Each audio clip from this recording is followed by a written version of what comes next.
But though there be a time when a child comes to be as free from subjection to the will and command of his father as the father himself is free from subjection to the will of anybody else,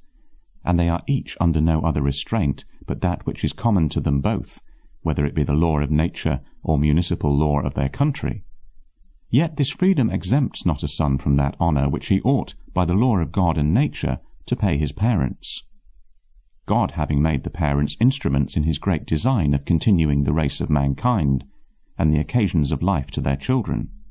as he hath laid on them an obligation to nourish, preserve, and bring up their offspring, so he has laid on the children a perpetual obligation of honouring their parents, which containing in it an inward esteem and reverence to be shown by all outward expressions,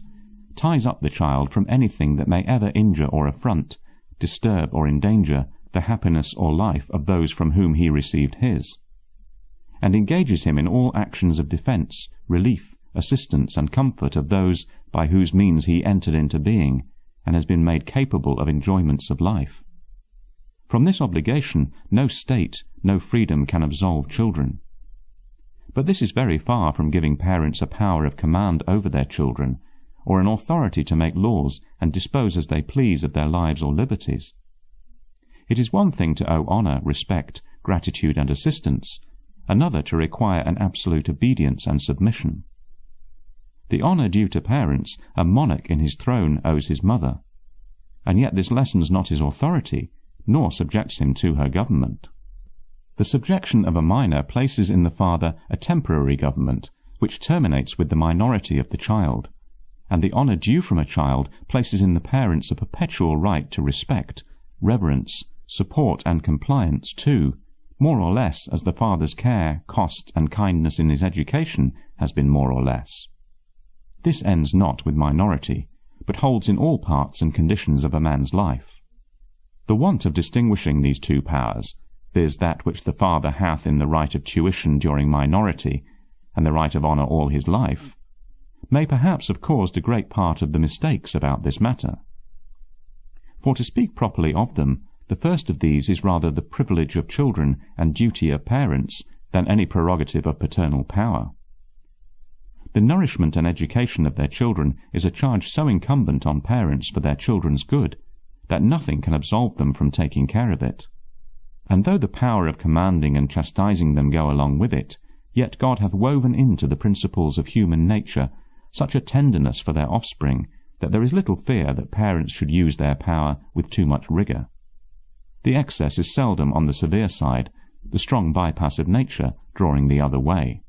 And therefore God Almighty, when he would express his gentle dealing with the Israelites, he tells them that though he chastened them as a man chastens his son, i.e. with tenderness and affection, and kept them under no severer discipline than what was absolutely best for them, and had been less kindness to have slackened. This is that power to which children are commanded obedience, that the pains and care of their parents may not be increased or ill rewarded. On the other side, honour and support, all that which gratitude requires to return for the benefits received by and from them, is the indispensable duty of the child and the proper privilege of the parents. This is intended for the parent's advantage, as the other is for the child's. Though education, the parent's duty, seems to have most power, because the ignorance and infirmities of childhood stand in need of restraint and correction, which is a visible exercise of rule and a kind of dominion. And that duty which is comprehended in the word honour requires less obedience, though the obligation be stronger on grown than younger children. For who can think the command, "Children, obey your parents," requires in a man that has children of his own the same submission to his father as it does in yet young children to him, and that by this precept he were bound to obey all his father's commands, if out of a conceit of authority he should have the indiscretion to treat him still as a boy? The first part, then, of paternal power, or rather duty, which is education, belongs so to the father that it terminates at a certain season. When the business of education is over, it ceases of itself, and is also alienable before. For a man may put the tuition of his son in other hands, and he that has made his son an apprentice to another has discharged him during that time of a great part of his obedience both to himself and to his mother. But all the duty of honour, the other part, remains nevertheless entire to them. Nothing can cancel that. It is so inseparable from them both that the father's authority cannot dispossess the mother of this right, nor can any man discharge his son from honouring her that bore him. But both these are very far from a power to make laws, and enforcing them with penalties, that may reach estate, liberty, limbs, and life.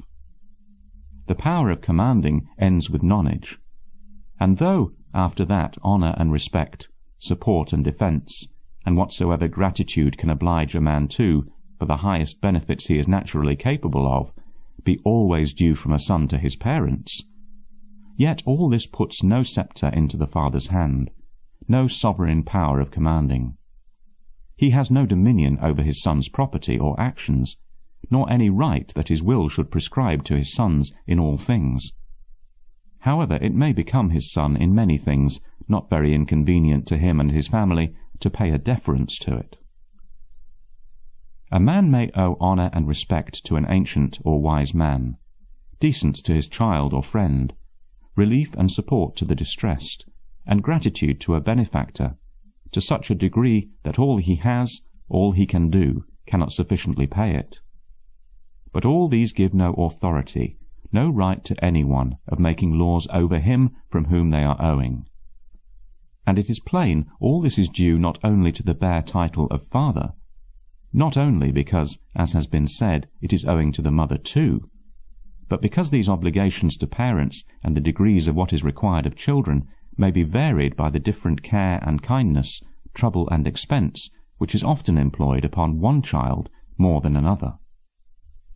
This shows the reason how it comes to pass that parents in societies where they themselves are subjects retain a power over their children and have as much right to their subjection as those who are in the state of nature, which could not possibly be if all political power were only paternal, and that in truth they were one and the same thing. For then, all paternal power being in the prince, the subject could naturally have none of it. But these two powers, political and paternal, are so perfectly distinct and separate, are built upon so different foundations, and given to so different ends, that every subject that is a father has as much a paternal power over his children as the prince has over his. And every prince that has parents owes them as much filial duty and obedience as the meanest of his subjects do to theirs, and can therefore contain not any part or degree of that kind of dominion which a prince or magistrate has over his subject. Though the obligation on the parents to bring up their children, and the obligation on children to honour their parents, contain all the power on the one hand and submission on the other, which are proper to this relation, yet there is another power, ordinarily in the father, whereby he has a tie on the obedience of his children, which though it be common to him with other men, yet the occasions of showing it, almost constantly happening to fathers in their private families, and the instances of it elsewhere being rare and less taken notice of, passes in the world for a part of paternal jurisdiction. And this is the power men generally have to bestow their estates on those who please them best, the possession of the father being the expectation and inheritance of the children, ordinarily in certain proportions according to the law and custom of each country. Yet it is commonly in the father's power to bestow it with a more sparing or liberal hand, according as the behaviour of this or that child hath comported with his will and humour. This is no small tie on the obedience of children, and, there being always annexed to the enjoyment of land a submission to the government of the country of which that land is a part, it has been commonly supposed that a father could oblige his posterity to that government of which he himself was a subject, and that his compact held them. Whereas it being only a necessary condition annexed to the land, and the inheritance of an estate, which is under that government, reaches only those who will take it on that condition, and so is no natural tie or engagement, but a voluntary submission. For every man's children being by nature as free as himself, or any of his ancestors ever were, may, whilst they are in that freedom, choose what society they will join themselves to, what commonwealth they will put themselves under. But if they will enjoy the inheritance of their ancestors, they must take it on the same terms their ancestors had it, and submit to all the conditions annexed to such a possession. By this power, indeed, fathers oblige their children to obedience to themselves, even when they are past minority, and, most commonly too, subject them to this or that political power. But neither of these by any peculiar right of fatherhood, but by the reward they have in their hands to enforce and recompense such a compliance, and is no more power than what a Frenchman has over an Englishman, who by the hopes of an estate he will leave him, will certainly have a strong tie on his obedience, and if, when it is left to him, he will enjoy it, he must certainly take it upon the conditions annexed to the possession of land in that country where it lies, whether it be France or England. To conclude, then, though the father's power of commanding extends no farther than the minority of his children, and to a degree only fit for the discipline and government of that age, and though that honour and respect, and all that which the Latins call piety, which they indispensably owe to their parents all their lifetime, and in all the states, with all that support and defence is due to them, gives the father no power of governing, i.e. making laws and enacting penalties on his children. Though by all this he has no dominion over the property or actions of his son, yet it is obvious to conceive how easy it was in the first ages of the world, and in places still where the thinness of people gives families leave to separate into unpossessed quarters, and they have room to remove or plant themselves in yet vacant habitations, for the father of the family to become the prince of it. He had been a ruler from the beginning of the infancy of his children, and since without some government it would be hard for them to live together, it was likeliest it should, by the express or tacit consent of the children when they were grown up, be in the father, where it seemed without any change barely to continue, when indeed nothing more was required to it than the permitting the father to exercise alone in his family that executive power of the law of nature which every free man naturally hath, and by that permission resigning up to him a monarchical power whilst they remained in it. But that this was not by any paternal right, but only by the consent of his children, is evident from hence. That nobody doubts, but if a stranger whom chance or business had brought to his family had there killed any of his children, or committed any other fact, he might condemn and put him to death, or otherwise have punished him, as well as any of his children, which it was impossible he should do by virtue of any paternal authority over one who was not his child, but by virtue of that executive power of the law of nature, which as a man he had a right to. And he alone could punish him in his family, where the respect of his children had laid by the exercise of such a power, to give way to the dignity and authority they were willing should remain in him above the rest of his family. Thus it was easy and almost natural for children, by a tacit and scarce avoidable consent, to make way for the father's authority and government. They had been accustomed in their childhood to follow his direction, and to refer their little differences to him, and when they were men, who fitter to rule them? Their little properties and less covetousness seldom afforded greater controversies,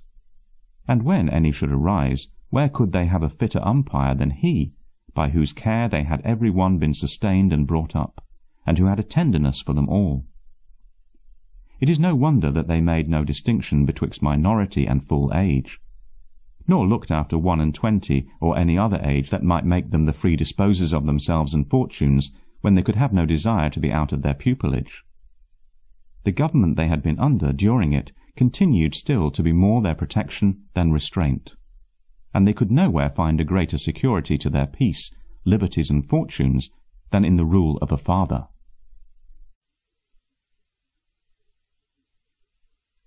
Thus the natural fathers of families, by an insensible change, became the politic monarchs of them too. And as they chanced to live long and leave able and worthy heirs for several successions, or otherwise, so they laid the foundations of hereditary or elective kingdoms, under several constitutions and manners, according as chance, contrivance, or occasions happened to mould them. But if princes have their titles in their father's right, and it be a sufficient proof of the natural right of fathers to political authority, because they commonly were those in whose hands we find de facto the exercise of government, I say, if this argument be good, it will as strongly prove that all princes, nay, princes only, ought to be priests, since it is as certain that in the beginning the father of the family was priest, as that he was ruler in his own household. Chapter 7. Of Political or Civil Society. God, having made man such a creature that in his own judgment it was not good for him to be alone, put him under strong obligations of necessity, convenience, and inclination to drive him into society, as well as fitted him with understanding and language to continue and enjoy it. The first society was between man and wife, which gave beginning to that between parents and children, to which in time that between master and servant came to be added. And though all these might and commonly did meet together and make up but one family, wherein the master or mistress of it had some sort of rule proper to a family, each of these, or all together, came short of political society, as we shall see if we consider the different ends, ties, and bounds of each of these. Conjugal society is made by a voluntary compact between man and woman, and though it consists chiefly in such a communion and right in one another's bodies as is necessary to its chief end, procreation, yet it draws with it mutual support and assistance, and a communion of interests too, as necessary not only to unite their care and affection, but also necessary to their common offspring, who have a right to be nourished and maintained by them, till they are able to provide for themselves. For the end of conjunction between male and female being not barely procreation, but the continuation of the species, this conjunction betwixt male and female ought to last even after procreation, so long as is necessary to the nourishment and support of the young ones, who are to be sustained by those that got them, till they are able to shift and provide for themselves. This rule, which the infinite wise Maker hath set to the works of his hands, we find the inferior creatures steadily obey. In those viviparous animals which feed on grass, the conjunction between male and female lasts no longer than the very act of copulation, because the teat of the dam being sufficient to nourish the young till it be able to feed on grass, the male only begets, but concerns not himself for the female or young, to whose sustenance he can contribute nothing. But in beasts of prey the conjunction will last longer, because the dam not being able well to subsist herself and nourish her numerous offspring by her own prey alone, a more laborious as well as more dangerous way of living than by feeding on grass, the assistance of the male is necessary to the maintenance of their common family, which cannot subsist till they are able to pray for themselves, but by the joint care of male and female. The same is to be observed in all birds, except some domestic ones where plenty of food excuses the cock from feeding and taking care of the young brood, whose young needing food in the nest, the cock and hen continue mates, till the young are able to use their wing and provide for themselves.